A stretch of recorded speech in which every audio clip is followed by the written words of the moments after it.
আসসালামু আলাইকুম।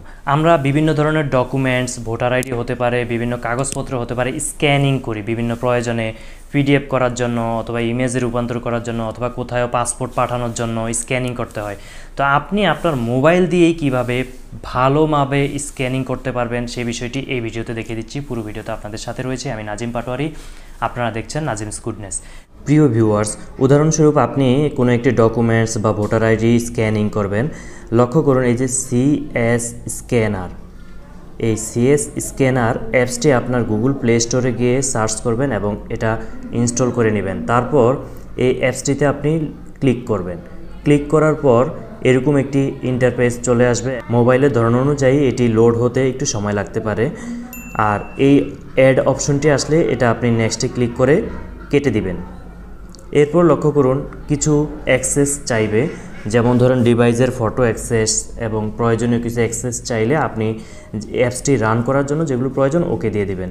এরপর ক্রস চিহ্নটি দিয়ে এই অপশনটির সামনে এই যে ইন্টারফেসটি দেখতে পাচ্ছেন এটি দেখবেন।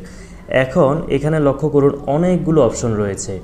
এই যে এই সাইটটিতে ইমেজ, ইম্পোর্ট, তারপর ID card, to text, word এবং অলের মধ্যে আরও অনেক ধরনের সিস্টেম রয়েছে যেগুলো ব্যবহার করে আপনি আপনার অফিস পারপাস বা বিভিন্ন প্রয়োজনে ডকুমেন্টস তৈরি করতে পারবেন। স্ক্যানিং হতে পারে, ফটোকপির জন্য তৈরি করতে পারেন বা কোনো একটি ইমেজকে আপনি ওয়ার্ডে রূপান্তরিত করতে পারেন।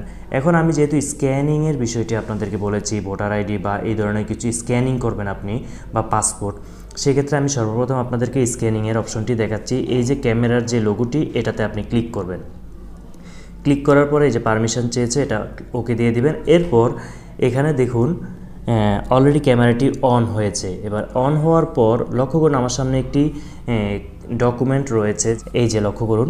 তো আমি এটা দিয়ে দেখাচ্ছি। মনে করুন এটি একটি পাসপোর্ট অথবা আইডি কার্ড এবং এটা এইভাবে নিয়ে এখন আপনি ক্যামেরার যে সিম্বলটি এটিতে ক্লিক করতে পারেন। যেমন এই যে এটাতে ক্লিক করতে পারেন, এটাতে ক্লিক করুন। ক্লিক করার পর লক্ষ্য করুন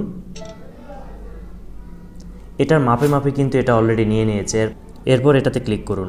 লক্ষ্য করুন খুব নিখুঁতভাবে এটা মাপ মতো নিয়ে নিল। আমি পুরো চারপাশ সহ নিলেও ক্যামেরা এই অ্যাপসটি অটোমেটিকলি এটাকে এমনভাবে নিয়ে নিল যেটা খুব নিখুঁতভাবে এবং সুন্দরভাবে স্ক্যানিং হয়েছে।